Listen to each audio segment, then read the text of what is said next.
suis Thierry Ramelin, directeur des études de d'IDC France. J'ai le plaisir d'avoir à mes côtés Xavier Perret, qui est directeur de Microsoft Azure France, pour échanger sur le thème de la transition des entreprises vers le cloud. Bonjour Xavier Perret. Bonjour Thierry.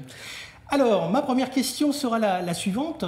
Une étude menée par IDC montre qu'environ un quart des entreprises européennes ont comme principale priorité de moderniser l'infrastructure de leur data center.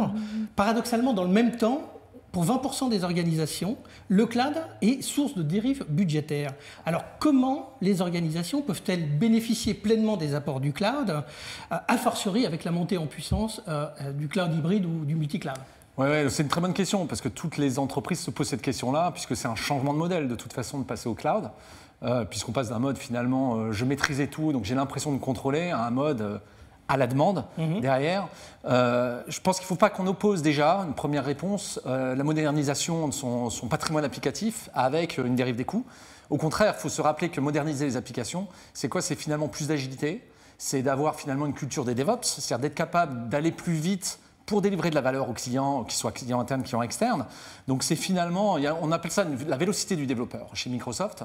C'est finalement quand j'adopte les bonnes pratiques et les bons outils du développeur, quand j'ai industrialisé l'ensemble finalement de mon pipeline de développement, ben je vais plus vite. Et donc aller plus vite, c'est mécaniquement moins de coûts.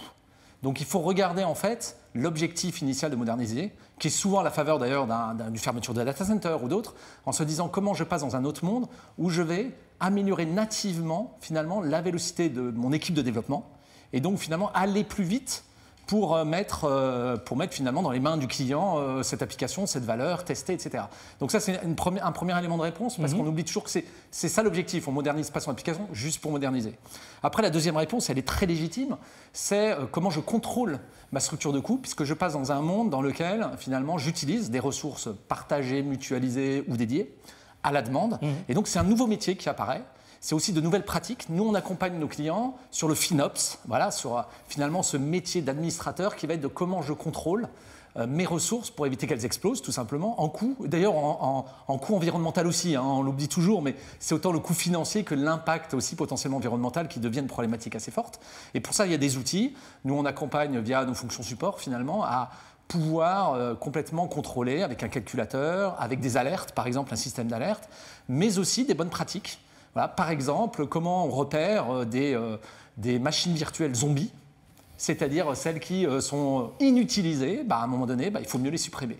Les bonnes pratiques d'éteindre sa machine automatiquement, par exemple le week-end, parce que les développeurs ne vont pas utiliser le week-end, et parce que comme ça, on ne consomme pas la ressource derrière. Ça, c'est un premier élément de réponse, c'est les bonnes pratiques. Maintenant, on a suffisamment de clients qui sont passés au cloud pour avoir les bonnes pratiques.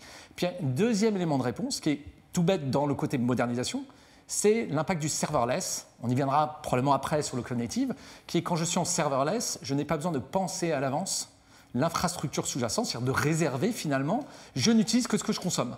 Donc mécaniquement, je n'utilise que ce que je consomme, sous-entendu, je n'utilise pas ce que je ne vais pas consommer. Donc cette ressource-là ne sera activée et donc n'aura un coût financier que lorsque j'en ai vraiment besoin, c'est en termes de burst potentiellement, en termes de pic de trafic, etc. Voilà, donc tout ça pour résumer que n'oublions pas qu'effectivement le passage au cloud, d'abord, c'est un impact extrêmement stratégique et culturel aussi sur la développement du utilisateur. Et puis surtout, oui, il y a des bonnes pratiques, nous on appelle ça Cloud Adoption Framework, FinOps, etc., qui est ce métier-là de pouvoir maîtriser, c'est nos clients ou nos partenaires d'ailleurs, qui sont à même de le faire pour savoir repérer de façon intelligente parfois ces machines zombies, enfin ces ressources qui n'ont pas lieu finalement d'être utilisées. Et tout ça mécaniquement va optimiser la structure de coût. Parfait, merci Xavier. Alors, sinon, par ailleurs, chez IDC, on constate un essor du volume des données qui sont issues des objets connectés. Et une de nos études, d'ailleurs, révèle que 40% des entreprises envisagent le edge computing. Ouais. Alors, comment ces dernières doivent-elles aborder de tels projets ? Ouais, c'est vrai qu'on voit de plus en plus de clients qui soit ont une sensibilité aux données personnelles, donc ils veulent garder en local, petits deux qui ne veulent pas tout remonter en centrale, ou tout simplement parce qu'il y a besoin de décisions locales extrêmement fortes, rapides, et donc ne veut pas être dépendant d'un éventuel réseau. C'est vrai que le Edge est la suite. Le Edge, c'est quoi finalement? C'est une capacité d'Internet des objets plus évoluée, en local. Et le cloud, ce n'est pas que central. Je pense que c'est ça qui est important. D'abord, le cloud, c'est dans l'ensemble des régions du monde. Il y a 2 régions en France, donc déjà, on voit déjà une proximité assez géographique. Mais en plus, ces projets-là, effectivement, qu'on voit apparaître de plus en plus, en fait, ils vont vouloir tout simplement déployer du code, mais dans une infrastructure locale et managée. C'est-à-dire qu'il ne s'agit pas de rajouter des coûts, etc. Donc, je vais vous faire un exemple que j'aime bien finalement, c'est Michelin qui fait du edge pour la Formule 1 électrique, pour repérer à l'avance un valve connecté pour la température et la pression des pneus. Voilà. Donc ce type d'information-là n'a pas lieu de remonter. Je vais faire un autre exemple, c'est quand on veut une filiale de la SNCF qui s'appelle Altametrix, qui permet de lancer un drone et de voir s'il y a des fissures, des dommages, finalement sur une infrastructure, un pont, etc. Mais évidemment, elle va collecter un paquet de données, mais n'a pas envie de les remonter. Donc la clé pour ces projets, parce qu'on a ces besoins-là de plus en plus, effectivement, c'est finalement d'utiliser le même code. C'est-à-dire, encore une fois, on va parler de productivité du développeur derrière, c'est de nativement, comme si j'allais déployer mon container, donc mon application derrière sur Azure, je vais le déployer sur Azure Edge, de la même façon. Et je vais bénéficier de la même chose, c'est-à-dire éventuellement de services cognitifs d'intelligence artificielle en local. Je vais pouvoir faire de l'inférence d'intelligence artificielle en local. Mais finalement, je n'ai pas changé mon code. J'ai containerisé, donc j'ai déployé. Et donc, je ne me pose pas la question. J'ai tous les outils pour manager cet ensemble, éventuellement d'ailleurs, de capteurs, de données, voilà, de edge derrière.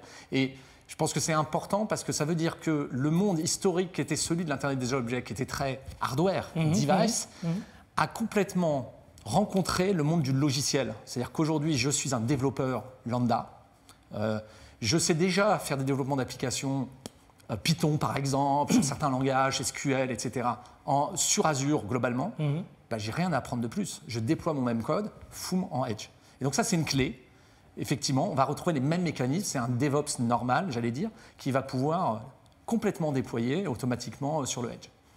Parfait. Alors, vous parliez des containers. Et justement, pour finir, une autre étude IDC confirme que les applications cloud natives, eh bien, on le vend en poupe, clairement.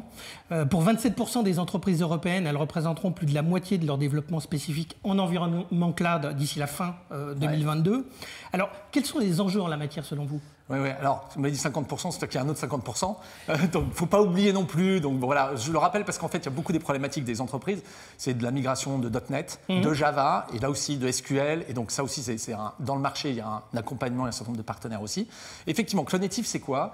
Le développement Cloud Native, c'est la capacité finalement de développer en natif sur le cloud, c'est avec les capacités, comme je dis, du serverless, la capacité applicative directement native. Ce qui me permet d'être complètement flexible, permet d'être innovant directement, d'intégrer facilement, rapidement, avec des pratiques DevOps, de l'intelligence artificielle, des nouvelles fonctionnalités, rapidement dans les mains du client. Donc c'est ça le Cloud Native.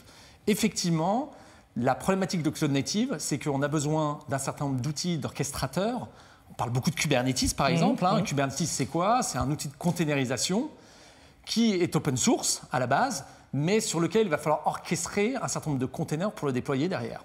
Et donc ça, c'est typiquement, j'allais dire, de la filasse, c'est finalement de l'automatisation qui est faite directement sur Azure. Donc un des enjeux pour les entreprises du Cloud Native, c'est de garder ces compétences Cloud Native, c'est-à-dire de passer directement dans le monde du développement logiciel DevOps, voilà, et de pouvoir s'appuyer, c'est ce qu'est le cas sur Azure, avec par exemple Azure Kubernetes Service, Azure Container Instance, etc., directement de l'infrastructure cloud derrière. C'est ça la clé. C'est vrai qu'on va avoir de plus en plus de développeurs qui vont arriver sur le marché, et tant mieux.